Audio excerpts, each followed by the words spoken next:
નમસ્કાર મિત્રો, ગુજ્જુ માહિતી યુટ્યુબ ચેનલમાં તમારું સ્વાગત છે। આજે તારીખ 28 મે 2024 આજના હવામાન સમાચાર।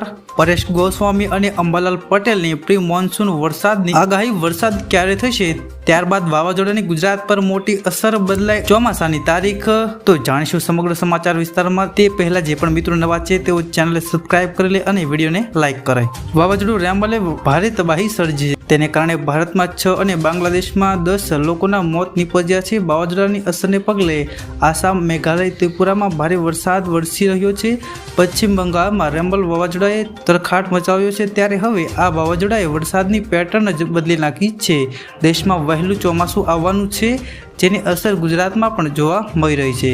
હવામાન નિષ્ણાંત અંબાલાલ પટેલે જૂનના પહેલા સપ્તાહમાં વરસાદની આગાહી કરી છે। રાજ્યમાં પ્રી મોન્સૂન એક્ટિવિટીની આગાહી કરી છે, જેને હવે જૂનના પહેલા સપ્તાહથી જ વરસાદ શરૂ થઈ જશે તેવી આગાહી કરી છે। ગુજરાતના ભાગોમાં વરસાદ થઈ શકે છે, જેમાં આણંદ, વડોદરા, નડિયાદ સહિતના વિસ્તારોમાં વરસાદ આવી શકે છે। ધંધુકા, ભાવનગર તથા દક્ષિણ સૌરાષ્ટ્રના ભાગોમાં વરસાદ આવી શકે છે।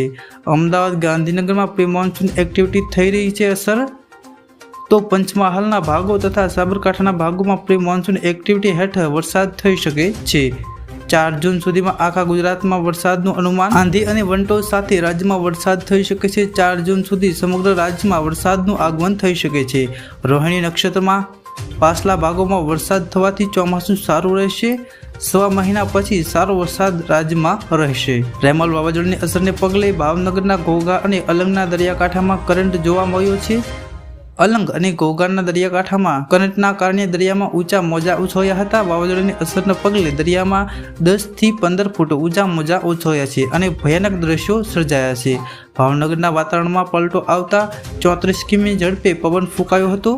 તો પશ્ચિમ બંગાળના દરિયાકાંઠે રેમલ વાવાઝોડું ત્રાટક્યું છે। વાવાઝોડું રવિવારે રાતે 135 કિલોમીટરના ઝડપે પવનની રફતાર સાથે સુંદરવન ઉપર ત્રાટક્યું હતું। રેમલ વાવાઝોડાને કારણે બંગાળથી ઓડિશા સુધી અસર જોવા મળી છે। પશ્ચિમ બંગાળના અનેક જિલ્લામાં ભારે વરસાદ વરસી રહ્યો છે।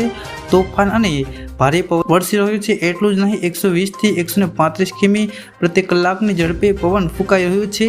વાવાઝોડાને કારણે અનેક જગ્યાએ પતરા વૃક્ષો ધરાશાયી થયા છે। તો પશ્ચિમ બંગાળ, ઓડિશામાં હજુ પણ અતિ ભારે વરસાદની આગાહી કરવામાં આવી છે। આસામ, મેઘાલયમાં પણ અતિ ભારે વરસાદ રહ્યો છે।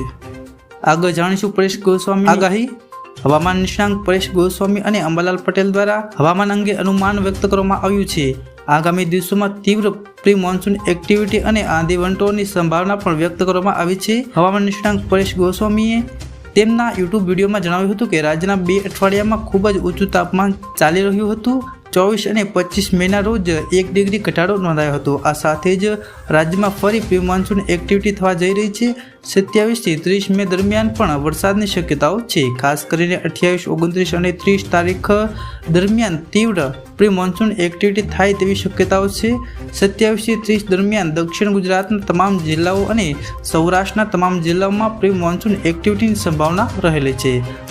તો સાથે જ કચ્છના દરિયાકાંઠાના તમામ તાલુકામાં પણ 28 અને 29 તારીખ પ્રી મોન્સૂન એક્ટિવિટીની સંભાવનાઓ રહેલી છે। હાલ સૌરાષ્ટ્ર, કચ્છ અને દક્ષિણ ગુજરાતમાં આ શક્યતાઓ વધારે છે। તો ત્યારબાદ ધીમે ધીમે ગરમીમાંથી રાહત મળશે। હવે આજથી 28 મેના આંધી વંટોળનું પણ પ્રમાણ વધશે। 28 થી 31 મેના દક્ષિણ ગુજરાત ગાજવીજ સાથે વરસાદ થશે તેવું અનુમાન છે। આહવા, ડાંગ, સુરત, સૌરાષ્ટ્રના ભાગોમાં 26 થી 31 મેના રોજ સાથે જ વરસાદ થવાની પણ શક્યતા રહેલી છે। તેમજ રોહિણી નક્ષત્રમાં વરસાદ થશે। ઉત્તર ગુજરાત, મધ્ય ગુજરાતના ભાગોમાં અને કચ્છના ભાગોમાં રોહિણી નક્ષત્રમાં વરસાદ થવાની શક્યતાઓ રહેલી છે।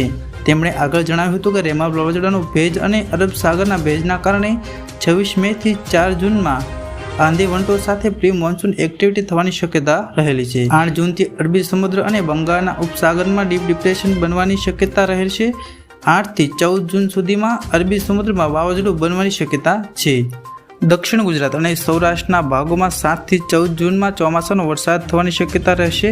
ચાલુ વર્ષે ચોમાસું સારું રહેવાના સંકેતો મળી રહ્યા છે। આ સાથે જ ગુજરાતમાં પણ ચોમાસું સમય કરતાં વહેલું બેસી જવાનું અનુમાન છે।